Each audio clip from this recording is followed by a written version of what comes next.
IT job కోసం try చేస్తున్నారా? Coding ట్యూటర్లో training తో పాటు stipend and 100% job guarantee. Jawaharlal Nehru journalist society ఆధ్వర్యంలో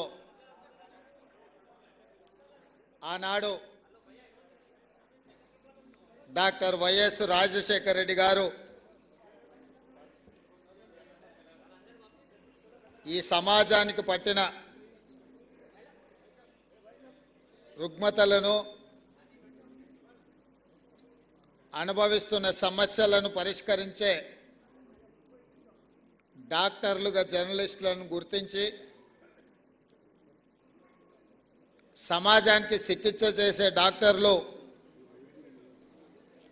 అనారోగ్యానికి నిర్లక్ష్యానికి గురైతే అది సమాజానికి నష్టము అన్న ఆలోచనతో ఆనాడు జర్నలిస్ట్ మిత్రులందరికీ కూడా ఇంటి స్థలాలు కేటాయించాలని డాక్టర్ వైఎస్ రాజశేఖర రెడ్డి గారు శ్రీమతి సోనియా గాంధీ గారి నేతృత్వంలో నిర్ణయం తీసుకోవడం జరిగింది. సరే, ఆనాటి నుంచి ఈనాటి వరకు జరిగిన పరిణామాలు నేను పెద్దగా వివరించదలసిన అవసరం లేదు, మీకు అందరికీ తెలుసు. కానీ ఈరోజు ఒక పండగ వాతావరణంలో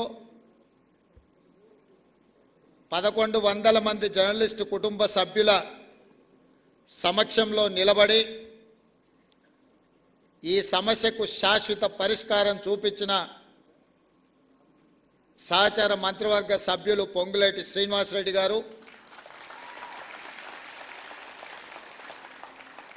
అదేవిధంగా కార్యక్రమంలో పాల్గొన్న సహచార మంత్రివర్గ సభ్యులు పొన్నం ప్రభాకర్ గారు, మేమందరం గౌరవించి ప్రభుత్వం ఏర్పడ్డ తర్వాత నేను తెలంగాణ రాష్ట్రానికి ముఖ్యమంత్రి కావాలని ఎంత బలంగా అనుకున్నానో, ప్రెస్ అకాడమీ చైర్మన్గా శ్రీనివాసరెడ్డి గారిని కూడా నియమించాలని అంతే బలంగా నేను ఆనాడు భావించిన. ప్రెస్ అకాడమీ చైర్మన్గా పెద్దలు శ్రీనివాసరెడ్డి గారు ఈనాడు ఈ కార్యక్రమాన్ని ఏర్పాటు చేసి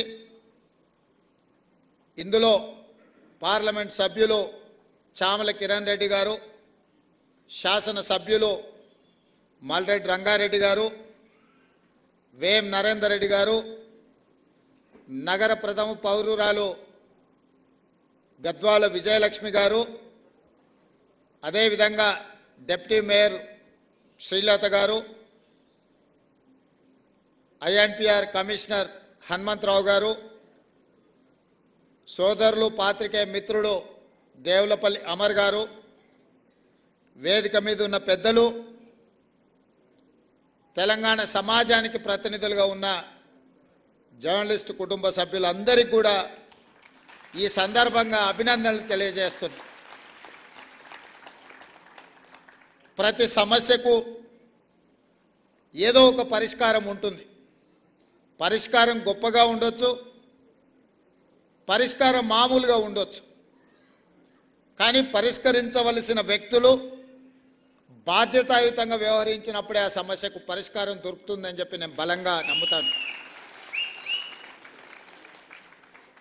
ఉమ్మడి రాష్ట్రంలో తెలంగాణ రాష్ట్ర ఏర్పాటు అనేది ఒక పెద్ద సమస్య, జటిలమైన సమస్య, చిక్కుముడి లాంటి సమస్య. అంత జటిలమైన చిక్కుముడి లాంటి సమస్యకే కాంగ్రెస్ పార్టీ పరిష్కారం చూపించి తెలంగాణ రాష్ట్రాన్ని ఏర్పాటు చేసింది. మరి పండిత్ జవహర్లాల్ నెహ్రూ గారి పేరు మీద ఏర్పాటు చేసిన ఈ సంఘము, ఈ భూ కేటాయింపు పండిత్ జవహర్లాల్ నెహ్రూ వారసులుగా శ్రీమతి సోనియా గాంధీ గారి ప్రతినిధులుగా ఈ సమస్యను పరిష్కరించడం మా బాధ్యత అని మేము భావించి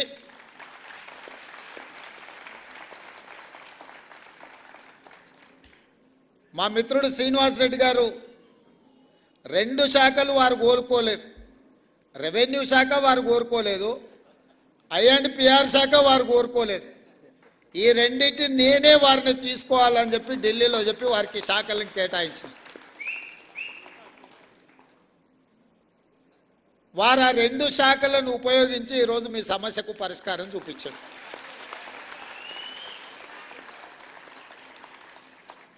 నా దగ్గరికి వంశీ, రవికాంత్ ఇతర మిత్రులు వచ్చి 2-3 సార్లు నన్ను అడిగితే నేను చెప్పిన పైనుంచి ఆదేశాలు ఉండవు. ప్రభుత్వం నడవడానికి ఒక ప్రాసెస్ ఉంటుంది, ఒక విధానం ఉంటుంది. ఆ విధానంలో ఆ సమస్యకు సంబంధించిన ఫైలు ఏ విధంగా ముఖ్యమంత్రి కార్యాలయానికి రావాలనో ఆ విధంగా ఫుల్ షేప్తోని ముఖ్యమంత్రి కార్యాలయానికి ఫైల్ వచ్చిన మరుక్షణం ఇక్కడ మీకు సంబంధించిన సమస్యకు పరిష్కారం దొరుకుతుందని వారికి చెప్పిన ఆ విధంగా ఫైల్ని బిల్డప్ చేసి ముందుకు తీసుకురండి అని చీఫ్ సెక్రటరీ గారి నుంచి మంత్రి గారి వరకు సూచన చేసిన ఈ ఫైల్ ప్రాసెస్లో మీకు తెలుసు, ఈ ప్రాసెస్లో అమలు చేసేటప్పుడు కొంత సమయం పడుతుంది. ఆ ప్రాసెస్లో జరిగిన డిలేనే కానీ నిర్ణయం తీసుకోవడానికి ఈ ప్రభుత్వానికి శశబిశలు లేవు. స్పష్టంగా ఫైల్ వచ్చిన మరుక్షణం, ఎందుకంటే ఈ ప్రాసెస్లో ఏదైనా తప్పిదం జరిగితే మళ్ళీ ఎవరైనా కోర్టుకు వెళ్ళిందంటే ఇప్పటికే 73 మంది ఈ నిజాన్ని చూడకముందే వారు కన్ను మూసారు. ఇంకా చాలామందికి ఇలాంటి నష్టం జరగకూడదు, మీ సమస్యకు శాశ్వత పరిష్కారం చూపించాలన్న ఆలోచనతోనే మా ప్రభుత్వం శాశ్వతమైన పరిష్కారాన్ని ఈరోజు మీకు అందరికీ చూపించడం జరిగింది. సుమన్ టీవీలో మీ పర్సనల్ అండ్ బిజినెస్ ప్రమోషన్స్ కోసం కింది నెంబర్కి కాంటాక్ట్ చేయండి.